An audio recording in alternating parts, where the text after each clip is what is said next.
मीरपुर नाम के शहर में तेजस अपनी पत्नी नीरू के साथ रहता था। पति पत्नी दोनों ही नौकरी करते थे। एक दिन तेजस गांव अपनी माँ के पास फोन करता है। हेलो, प्रणाम माँ। जीते रहो माँ, तुम दादी बनने वाली हो। अरे वाह, ठीक है बेटा, मैं कल ही आती हूँ। जब माँ जी शहर पहुंची तो बेटी बहू ने बहुत अच्छे से स्वागत किया। लीजिए माँ जी, चाय। अरे गर्मा गर्म पकोड़े ले आओ माँ के लिए। नीरू रसोई में गई और 2 मिनट में ही पकोड़े ले आई।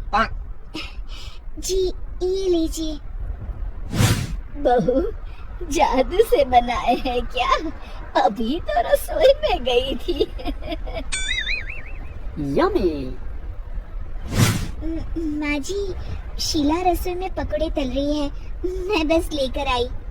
हे भगवान, मेरा धर्म भ्रष्ट कर दिया तूने। अब तो गंगा जल से शुद्धिकरण करना होगा। दूसरे दिन, माँ जी मैंने नाश्ता बना दिया है, ऑफिस जा रही हूँ। पर अभी तो घर का सारा काम पड़ा है। शीला आती ही होगी, झाड़ू पोछा बर्तन कपड़े वो सब कर लेगी। हमारे जमाने में घर का सारा काम हम ही करते थे। जी माँ जी, आप बहुत होशियार हैं, मैं घर ऑफिस दोनों नहीं संभाल पाती।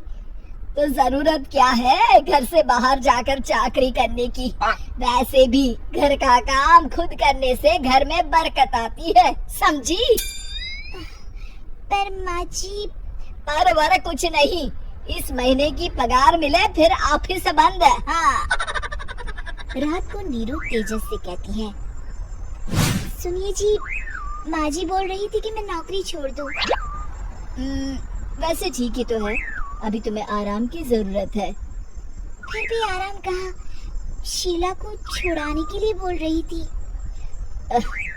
तो अब 24 घंटे में इतना काम तो कर ही सकती हो। पर जॉब पसंद है मुझे, घर पर मन नहीं लगेगा। अगले दिन जब दोनों ऑफिस के लिए निकल रहे थे, मेरी तो कोई कीमत ही नहीं है इस घर में। माँ जी, आजकल महंगाई बहुत है, रहन सहन भी बदल गया है। दोनों नौकरी करते हैं तभी ठीक रहता है। अच्छा, तू कहना क्या चाहती है? मेरा बेटा तुझे बिठा के खिला नहीं सकता? तू ही इस घर का खर्च चला रही है, हैं? नहीं माँ जी, मेरा वो मतलब नहीं था।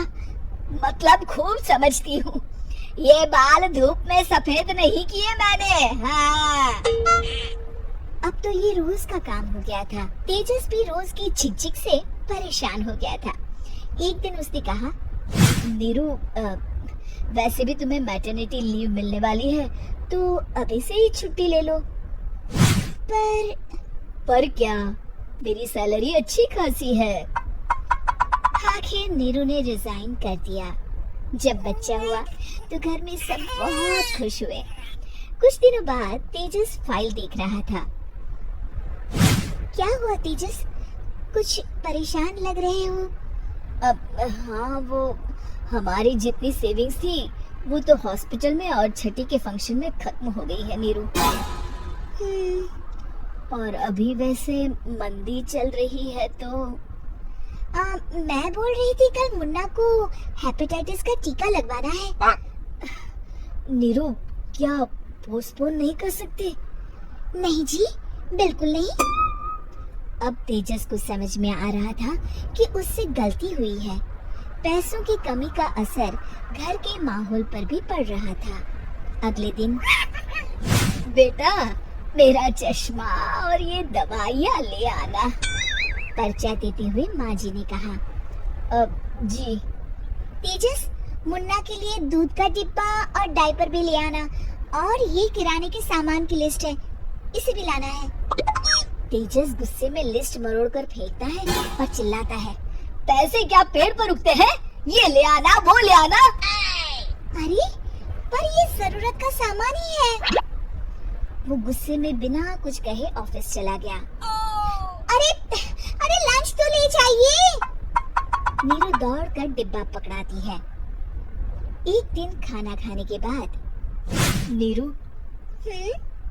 अब तो मुन्ना कुछ बड़ा हो गया, तो अब तुम वापस ज्वाइन कर लो ना जॉब। पर इस रिसेशन में जॉब मिलना बहुत मुश्किल है। ट्राई तो करो। फिर मुन्ना, माँ जी है ना, और एक फुल टाइम मेड भी लगा लेंगे।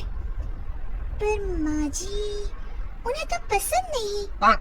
तभी माँ जी वहाँ आ जाती है और प्यार से नीरू के सर पर हाथ फेरते हुए बोलती है, अब मेरी समझ में आ गया बहू, पहले के और अब के समय में अंतर है। तुम काम शुरू करो, मुन्ना की जिम्मेदारी मेरी। मेरी प्यारी माँ जी। ये कहकर नीरू उनके गले लग गई। शिक्षा, परिवर्तन संसार का नियम है, हमें भी समय के साथ चलना चाहिए। उम्मीद है कि आपको हमारी ये कहानी पसंद आई होगी। कृपया हमारे चैनल को सब्सक्राइब करें और सभी अपडेट्स के लिए बेल आइकन जरूर क्लिक करें। और हाँ, वीडियो लाइक और शेयर करना मत भूलिएगा। Bye bye.